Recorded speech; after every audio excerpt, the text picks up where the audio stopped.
Good morning everyone. Today you have your science unit test. Okay. So I will revise the chapters. Please listen. Okay, chapter 1, food and feeding habits of animals. So I will tell only the main points. Okay. So what are the things you studied in this chapter? First you studied herbivores, carnivores and omnivores. So plant eating animals are called herbivores. Then examples: cow, goat. Flesh eating animals are called carnivores: lion, tiger. Okay, now animals which will eat both plants and flesh of other animals are called omnivores. For example, crow, bear. And the next one you studied about gnawers. So animals that gnaw their food are called gnawers: squirrel, rat and rabbit. So what is the meaning of gnaw? Bite repeatedly. Okay. Then next you studied animals that swallow their food. For example, frogs, chameleons, lizards. So frog, what type of tongue? Yes, a sticky long tongue. Okay, using this tongue, the frog will catch the insects. And in the case of snake also, it will swallow the food whole. Okay, snake no teeth. So its mouth, it will wide open the mouth and it will swallow their food.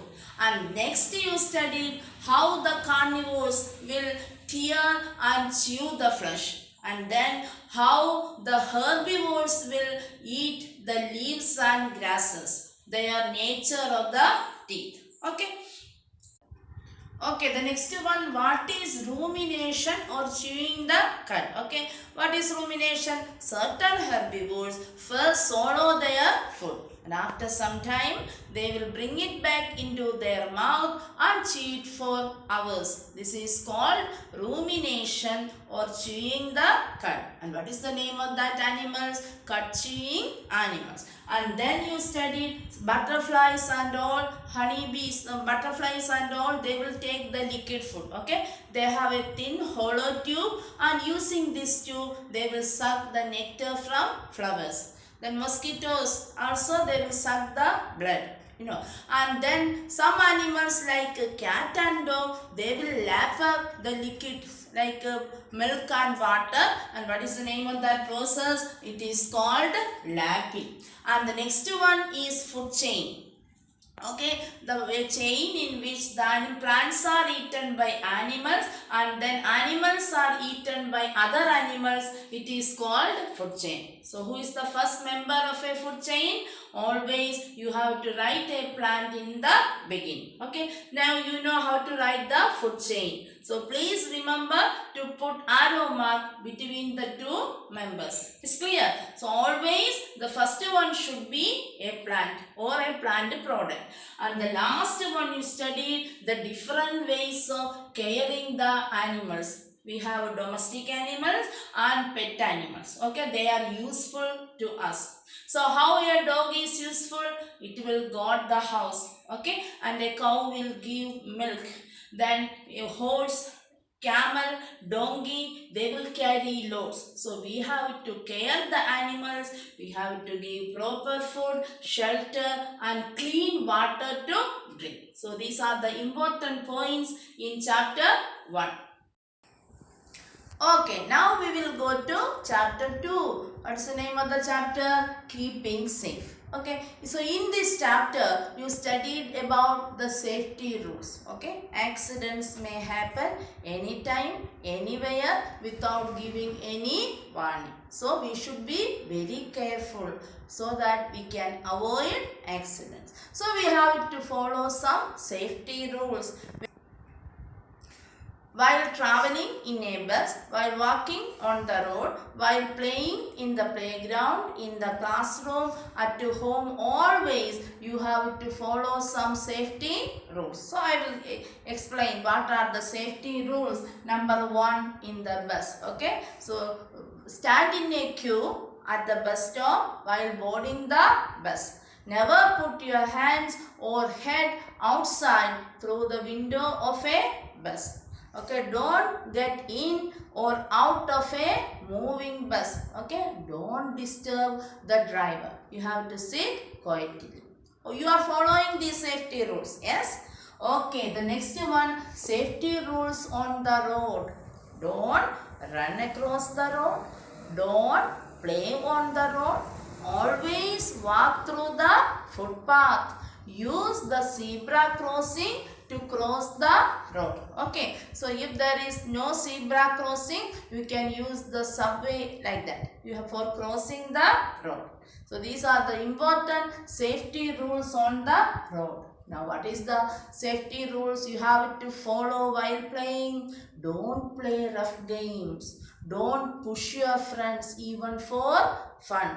Okay, and always follow the rules of the game. You have to follow the rules of the game.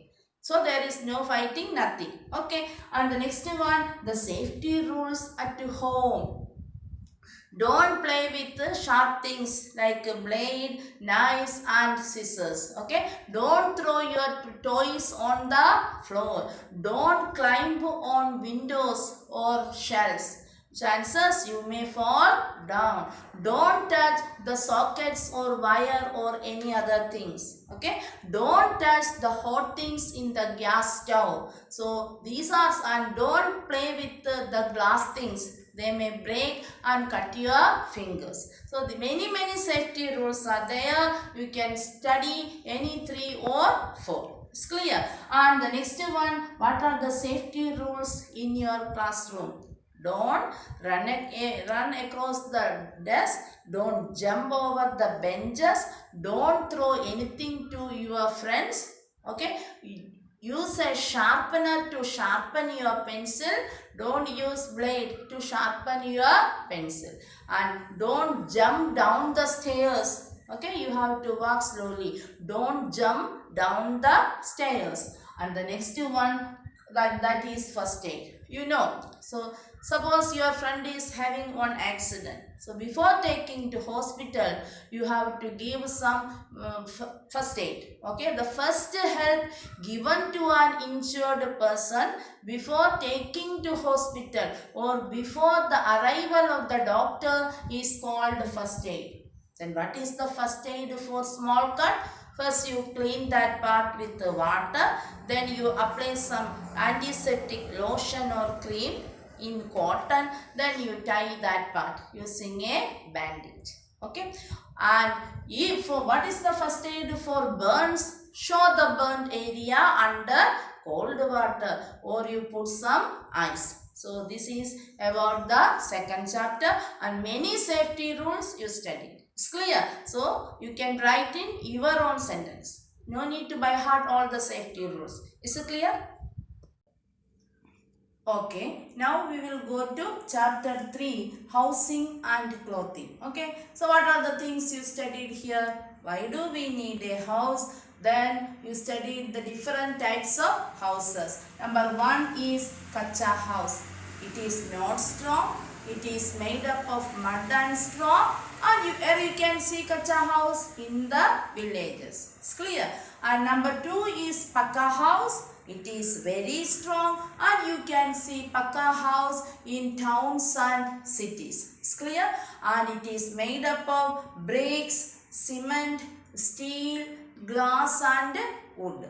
Then you studied multi-story building. Yes. Yes, multi-story building is also a pakka house. You can see many floors and many people can live in a multi-story building. Okay, now you studied igloo. It is made up of snow. Then tent.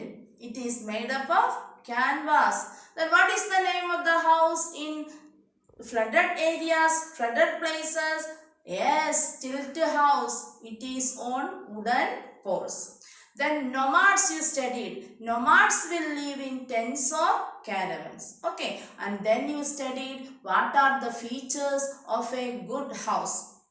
So it should be well ventilated with the doors and windows. It should have many plants.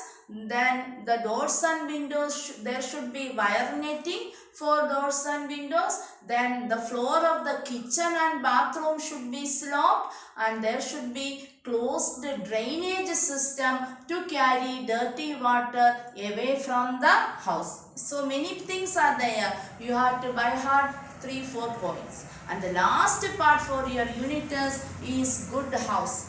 We have to clean our house, clean house, okay? Otherwise, the insects, house flies, mosquitoes, cockroaches will come and they will spread diseases. So, you know the different ways for cleaning our house, okay? Sweep the floor and mop the floor daily. Wash the toilet and bathroom using germicide, and then dusted the furniture. Then wash the curtains regularly. Then bed sheets and all you should wash frequently. So all the things you have to keep in right place. So if you are following these things, your house will be a very good house. Is it clear? So please study well and write the exam. Best of luck and thank you.